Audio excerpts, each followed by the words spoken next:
스마트 리딩 클럽입니다. 최근 시장 정말 변동성이 좀 있었는데 일단은 천천히 좀 짚어보도록 하겠습니다. 일단 시장 보시면은 900포인트 그래도 좀 지켜주고 있는 모습이죠. 코스닥 기준 900포인트는 좀 지켜주고 있고, 오늘 좀 상승세가 나왔는데 이제 중국 상하이 좀 이제 중국은 좀 제로 코로나를 시행하고 있죠. 이제 그러면서 상하이의 확진자가 조금씩 나오면서 공세 들어가면서 좀 세계 증시에 좀 영향을 미치지 않았나 좀 이러고 좀 보고 있습니다. 그러면서 또 미국 소비자 물가 지수 있었는데 좀 높긴 하지만 그래도 어느 정도 예상했던 바이다 좀 그렇게 좀 보고 있죠. 자, 일단은 쌍용차 일단 인수 얘기 먼저 진행하도록 할게요. 파빌리온 PE도 이제 뭐 쌍용차 인수전 가세 사전 인수 이양서 제출 이렇게 해서 이제 금융기관이죠. 여기는 사모펀드이고 이제 인수전에 참가를 하는데, 쌍용차는 어떻게 보면 이제 좀 거의 쌍용차 인수 중에서도 이제 거의 KG그룹이랑 여기 사모펀드 파빌리온 이쪽이랑 이제 거의 1대1 양상이 좀 보이는 것 같습니다. 왜냐하면은 쌍방울이 이제 KB에서 자금 조달 실패를 했기 때문에 다음 파빌리온이나 이제 KG그룹 좀 그렇게 1대1 구도로 좀 가지 않을까 좀 그렇게 보이네요. 그러면서도 이제 쌍방울 사실상 낙마 KG그룹 쌍용차 인수전 유럽 후보 부상 그렇게 해서 이제 나오는 것처럼 KB증권이 인수금융 제공 계획을 철회했죠. 그러면 쌍방울 그룹이 이제 좀 인수금 조달 좀 실패를 했기 때문에 KG그룹이랑 그 다음에 파빌리온 저기 사모펀드 쪽이랑 좀 1대1 구도로 가지 않을까. 그렇게 해서 일단 오늘 KG그룹 중에서 KG스틸 좀 내려왔는데 오늘은 일단 제가 오늘 따로 매매를 하지 않았어요. 자, 오늘까지 좀 일이 있었기 때문에 매매는 따로 하지 않았고, 일단은 계속 좀 내려오게 된다면은 좀 요런 자리 아니면 좀 요런 자리 좀 지켜보지 않을까. 왜냐면 여기 저항 받던데 오늘 계속 좀 저항을 받고 있고, 좀 내려오면은 요런 데 좀 지지해줄 가능성이 있기 때문에 요런 데를 좀 보고 단타 좀 들어가지 않을까 좀 보고 있습니다. 그러면서 이제 쌍방울은 거의 끝났다고 좀 봐도 되죠. 쌍방울은 좀 많이 내려왔기 때문에 이제 좀 끝났지 않나 좀 이렇게 보고 있습니다. 그리고 제일 중요한 거 얘기를 안 했네요. 지금 나스닥 시장, 나스닥 선물 좀 괜찮게 좀 움직이고 있죠.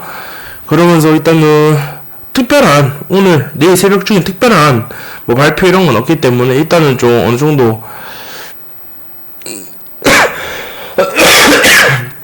매수세가 좀 있는 모습인데, 과연 매수세 이거 좀 봐야 될 것 같고, 원유가 이제 100달러 넘겼어요. 어제 100달러 넘겼는데, 지금 러시아산 원유, 이제 아무래도 이제 원유가 러시아에서 나오니까, 러시아산 원유 공급 부족으로 전 세계에 계속 문제가 되고 있죠. 원유 이거 달 거냐.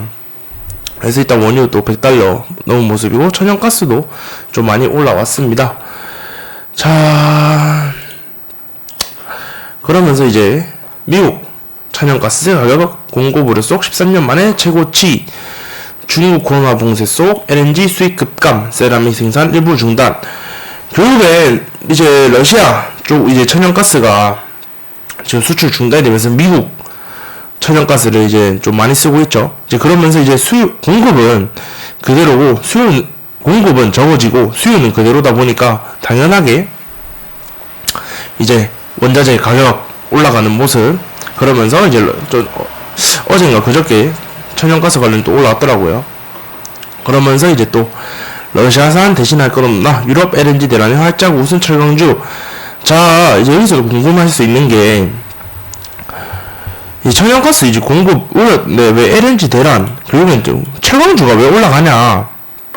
그 이유가 뭐냐면은 액화 천연가스, 즉 LNG에 대체하기 위한 프로젝트를 추진해야 되는데, 여기 보시면 LNG 터미널 다시 만들어야 되고, 그다음에 강간 수요, 결국에 터미널을 만들면서 강간을 파이프라인을 만들어야 되기 때문에 그 설비를 필요한 관광 업체들이 수혜를 본다.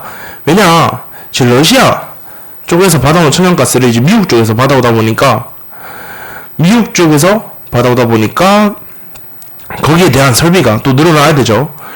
그렇다 보니까 이제 파이프 설비, 그러면서 관광 업체들이 이제 수혜를 본다. 그렇게 좀 보면 될 것 같고, 그리고 오펙 러시아 원유 공급 감소 대체 불가능, 최악 오일 쇼크 가능이라고 이제 오펙에서 말을 했죠.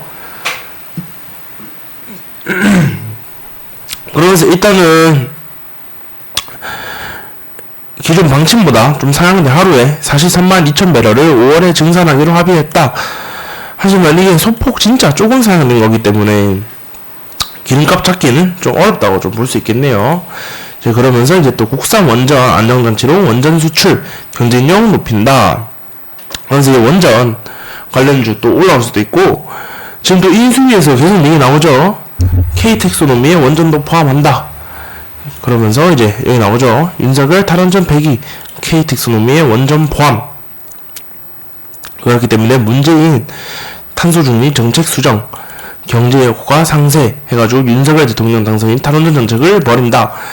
해가지고 원전은 앞으로 좀 상당히 원전 시장이 좀 커질 가능성이 있습니다. 일단 탈원전으로 인해서 국내 시장뿐만 아니라 원전 수출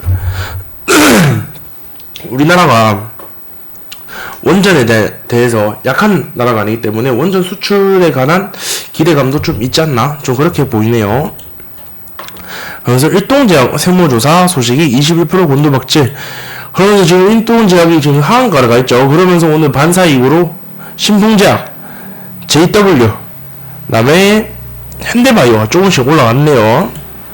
그리고 터널 건설 현장에 로봇 투입 임박.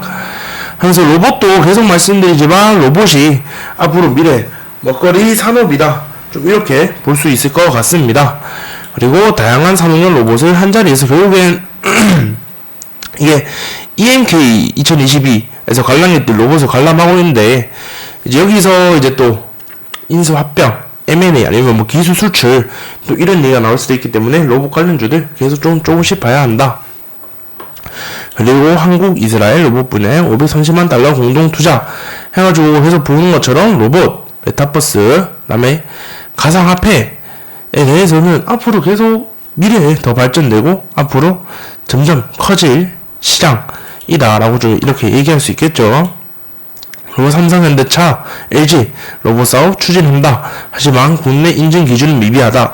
그래서 여기서 중요한 게 국내 인증 기준이 미비한 게 아니고 삼성, 현대차, LG 로봇 사업 추진한다. 이게 결국엔 중요한 키워드로 좀 볼 수 있겠죠. 그리고 또 인수위, 지방, 일자리, IT, 콘텐츠, 신산업, 육성. 그래서 이제 IT, 일자리, 콘텐츠, 신산업, 육성을 하면서 여기서도 엮여지는 게 일자리 관련주, 그 다음에 IT 관련주, 콘텐츠 관련주. 그래서 메타버스도 엮일 수도 있겠죠. 그러면서 또 인수위, 또 TK, 통합, 신공학, 제주 TF 신설, 5년 로드맵 마련. 그러면서 이제 통합 신공항을 TF 지으면서 대우경제권 다시 그릴 것. 제주 TF 지방정부에 맞는 다음 단계 청사진.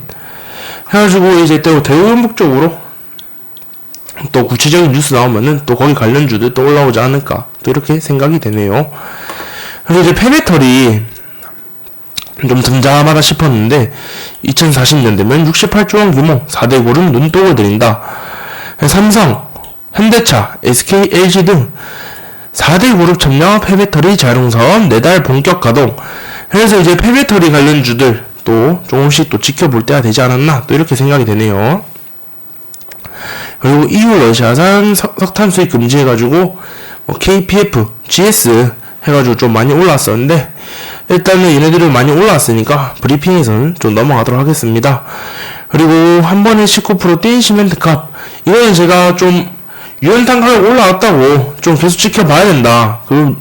저 이걸 브리핑을 2번인가 3번 정도 했었는데 맨 처음 브리핑 했던 게 제가 3월 말쯤인가로 알고 있어요.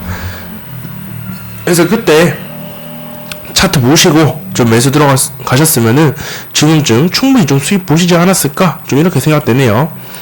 그리고 정부 위드 코로나로 체질 전환하고 해외 항공권 판매 9배 늘리고 그다음에 해외 경보 하향 조정 시행을 하면서 보복 소비 이제 항공주들 또 봐야 됩니다. 자, 그렇게 해서 제가 오늘은 매매를 좀 따로 못했고, 오늘까지 좀 일이 있어가지고 매매는 따로 못했고,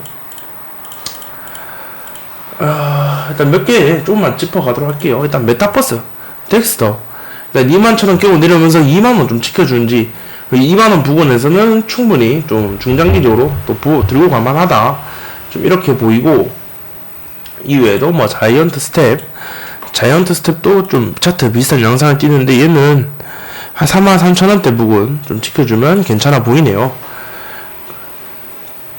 그리고 MP, 맥스트 좀 이렇게 볼 수 있고, 그 다음에 엔터주드도 최근에 좀 많이 올라왔었는데, 그 중에서도 JYP가 좀 강한 모습을 또 보여주고 있습니다.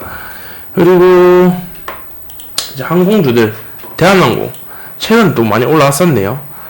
그러면서 지금 살짝 다시 조정을 받고 있는 모습인데, 일단 얘는 요 자리 좀 지켜주면은 계속 앞으로 3만원대 지켜주면은 좀 더 올라가지 않을까 해서 3만원 부분까지 좀 더 내려오면 전 35,000원까지 좀 볼 것 같네요. 이외에도 뭐 인터파크, 노란풍선, 참전여행 등등 있는데, 대한항공, 티웨이항공이 저는 차트 자리 제일 좋아 보입니다. 이외에도 뭐 지네어, 제주항공, 아시아나 좀 이렇게 있죠. 그리고 이제 노래방 관련돼서 TJ 미디어 또 최근에 또 강하게 또 올라왔었는데, 얘는 차트 자리가 좀 높기 때문에 이동평균선 조정을 한번 조금 받고 한 번 더 슈팅 줄 가능성이 좀 있어 보입니다. 자, 그리고 오늘 시장에서 일동제약 오늘 하한가를 갔죠. 그러면 신풍제약이 반사익으로 올라왔습니다. 이거는 제가 오늘 시장을 계속 쭉 보고 있었다면 저는 이거 충분히 수익을 좀 볼 수 있는 그런 차트라고 생각해요. 왜냐면 오전에 일단 고점 만들어 놨고 여기 뚫어주면서 계속 좀 올라온 모습이고, 반사익 쌍용차 제가 얘기하면서 한번 얘기를 했었죠. 한 기업에 악재가 터지면은 다른 기업에는 호재, 반사이익으로 조용히 된다, 그렇게 얘기를 한번 좀 했었습니다. 그리고 이제 폐배터리 또 한 번씩 좀 봐줘야 되는데, 이제 폐배터리 MPC 조금씩 입질 올라오고 있죠. 보시면은 얘네가 시장이 안 좋음에도 불구하고 계속 옆으로 기어가 주면서 조금씩 입질이 오고 있는데, 앞에 정고점 좀 뚫어주는지 좀 봐야 될 것 같습니다. 이외에도 영화테크, 파워로직스 이렇게 좀 보면 될 것 같네요. 그 중에서도 폐배터리 대장은 MPC다.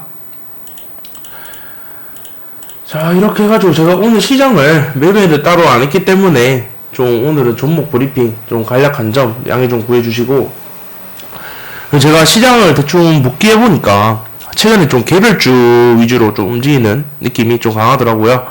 그래서 쌍용차 이후로는 좀 테마가 좀 없지 않나 그런 느낌도 있고, 그래서 개별주 위주로 좀 시장이 좀 불안정하다 보니까 개별주 위주로 좀 움직이는 것 같습니다.